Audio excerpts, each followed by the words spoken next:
नमस्कार आप सभी को और फिर से आपका स्वागत है इंग्लिश अड्डा पर। और आज हम पढ़ेंगे हॉन्टेड हाउस, जो कि हमारी ट्रेजर चेस्ट का फर्स्ट चैप्टर है, फर्स्ट पोएम है एक्चुअली।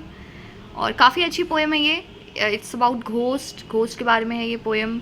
और आइए इसको स्टार्ट करते हैं। All houses where in man lived and died are haunted house. अब हमसे पोएट ये कह रहे हैं, जो कि H.W. लॉन्गफेलो हैं, कि जहाँ पर हम जिन भी घरों में रहते हैं, जहाँ पर कभी लोग रहे हैं और लोग वही मर चुके हैं, वो अब एक हॉन्टेड हाउस है। मतलब कि जिस भी घरों में हम लोग रहते हैं वो एक तरीके का हॉन्टेड हाउस ही है। Through the open doors their harmless phantoms on their errands glides. और हमारे दरवाज़ों से ये हार्मलेस फैंटम्स होते हैं भूत। ये ऐसे फैंटम्स जो कि हमें बिल्कुल भी नुकसान नहीं पहुंचाते, वो हमारे दरवाज़ों से ग्लाइड यानी कि इधर उधर करते रहते हैं। With feet that make no sound upon the floor. और ऐसे पैरों से जो कि बिल्कुल भी फ्लोर पर आवाज़ नहीं करते।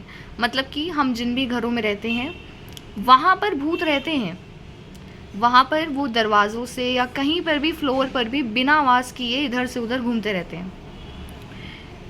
We meet them at the doorway on the stairs. हम उनसे मिलते भी हैं, हम उनसे मिलते हैं कभी सीढ़ियों पर, कभी डोर वे पर। Along the passage they come and go. और वो हमारे साथ ही हमारे आसपास आते और जाते रहते हैं। Impalpable impressions on the air, a sense of something moving to and fro. और हमें बिल्कुल भी वो आवाज़ नहीं करते। मतलब क्या है कि अगर वो जब आ रहे हैं तो उनकी कोई भी आवाज़ नहीं होती, कोई भी मूवमेंट नहीं होती। बस हमें एक सेंस हो जाता है कि हाँ, हमारे आसपास कोई आया जा रहा है। ऐसा माना भी जाता है कि जब हमारे आसपास कोई घोस्ट हो तो हमारा सिक्स्थ सेंस काम करता है, जिसमें हमें अचानक से गूज बम्स आने लगते हैं या फिर हमें ऐसा फीलिंग आने लगती है कि हमारे आसपास कोई चीज़ है। कभी कभी हम रात में भी उठ जाते हैं अचानक से। That is also because of the ghost, ऐसा माना जाता है। और यहीं पे वो कह रहे हैं कि हमें बिल्कुल भी हमें पता तो नहीं चलता है कि आसपास कोई है कि नहीं, लेकिन हाँ, हमें एक सेंस हो जाती है। These are the more ghosts at table than the ghost invited the illuminated hall। और अगर आप किसी को अपने घर में बुला रहे हैं तो वहाँ पर गेस्ट में सिर्फ टेबल पे जितने लोग प्रेजेंट हैं वो ही नहीं गेस्ट हैं। इनफैक्ट जो कि हमारे घोस्ट हैं वो भी वहाँ पर प्रेजेंट होते हैं, क्योंकि वो तो घर में ही हैं। जो भी जिनकी भी डेथ हुई है हमारे घर में वो यहीं पे हैं। तो इनका मतलब अगर कोई हम गेस्ट भी इनवाइट कर रहे हैं तो गेस्ट टेबल पे सिर्फ गेस्ट नहीं रहेंगे बल्कि घोस्ट भी प्रेजेंट रहेंगे। Invited the illuminated hall is thronged with quiet inoffensive ghost. और जहाँ पे जो हॉल है वहाँ पर एकदम शांत, इनऑफेंसिव, हमें वो नुकसान नहीं पहुँचाते लेकिन वो वहाँ पर प्रेजेंट रहते हैं। As silent as the pictures on the wall.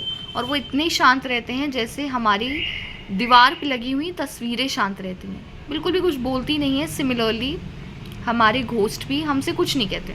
इसका मतलब क्या है, एक बार दोबारा बता देते हैं कि जो भी गेस्ट अगर हम इनवाइट कर रहे हैं, अगर हम अपने घर में किसी को इनविटेशन दे रहे हैं तो गेस्ट टेबल पे गेस्ट से ज़्यादा वहाँ पे घोस्ट प्रेजेंट होंगे।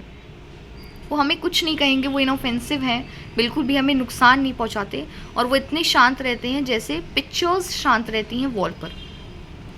The strangers at my fireside cannot see the form I see nor hear the sounds I hear. अब यहाँ पे घोस्ट कह रहा है कि जो भी फायर साइड पे, जहाँ आपने देखा भी होगा कि बॉन फायर जलती रहती है, उसके आसपास कुछ चेयर्स लगी रहती हैं, वहाँ पे जो लोग बैठते हैं उसको फायर साइड बोलते हैं। तो स्ट्रेंजर कह रहा है, घोस्ट कह रहा है कि स्ट्रेंजर फायर साइड पे बैठा बैठा नहीं देख पा रहा वो चीज़ें जो कि मैं देख पाता हूँ, ना ही वो आवाज़ें सुन पाता है जो मैं सुन पा रहा हूँ।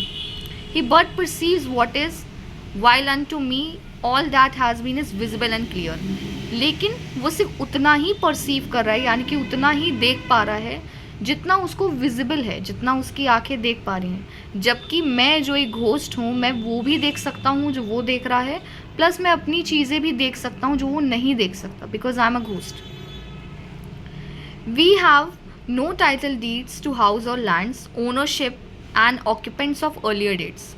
अब हमारे पास इस घर के कागज़ों में, कोई कागज़ों में नाम है बट अब हमारे पास इसकी ओनरशिप नहीं रही है, क्योंकि अब हम मर चुके हैं।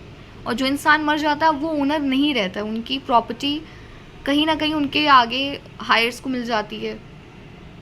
From graves forgotten stretch their dusty hand and hold in to mortmain till their old states. लेकिन हम क्या है, फिर भी हम अपना हाथ अपनी कब्र से बाहर निकालते हैं, अपने गंदे हाथ अपनी कब्र से, क्योंकि काफ़ी टाइम वो कब्र में है तो अब तक उनमें मिट्टी लग चुकी होगी, तो उन्होंने अब अपने हाथ कह रहे हैं कि हम कब्र से निकालते हैं और फिर कोशिश करते हैं कि कहीं ना कहीं हम अपना जो हक है, जो अपना ऑक्यूपेशंस हैं, हम लोग उसको फिर भी मेंटेन करके रखें। अब फिर से मैं आपको बताती हूँ कि यहाँ क्या कहा जा रहा है। वो कह रहा है कि यहाँ पे हमारे पास अब इसकी कोई भी टाइटलमेंट नहीं है, यानी कि अब हम इसके ओनर नहीं रह गए हैं, क्योंकि अब हमारी डेट ख़त्म हो गई, अब हम मर चुके हैं, लेकिन फिर भी हम यहाँ पे रहते हैं as an owner. The spirit world around this world of sense floats like an atmosphere and everywhere. हमारी ये जो स्पिरिट वर्ल्ड है, जो भूतों की दुनिया है, around this world of sense, यानी कि असल दुनिया में, यानी कि जो भूतों की दुनिया है वो असल की दुनिया में घूमती रहती है। जैसे एटमॉस्फेयर, जैसे हवा हर तरफ रहती है, जहाँ पे भी हम चले जाएं, उसी तरह रियल वर्ल्ड में भूत भी रहते हैं और हर जगह रहते हैं। Walks through these earthly mist and vapour dense a vital breath of more ethereal air. और वो ऐसे रहते हैं जैसे जब बारिश हो जाती है, या फिर जब बारिश हो रही होती है तो हल्की धुंध होती है, हल्का वेपर उड़ता रहता है, या फिर जैसे एयर जो हम लोग लेते हैं वो कितनी ज़रूरी है, वाइटल मतलब बहुत ज़रूरी है, जो हम एयर ले रहे हैं वो हर जगह प्रेजेंट है। उसी तरह रियल वर्ल्ड में भूतों की भी दुनिया के कई सारे भूत और ऑलमोस्ट सारे ही भूत वहाँ पे प्रेजेंट होते हैं, जैसे हवा प्रेजेंट होती है।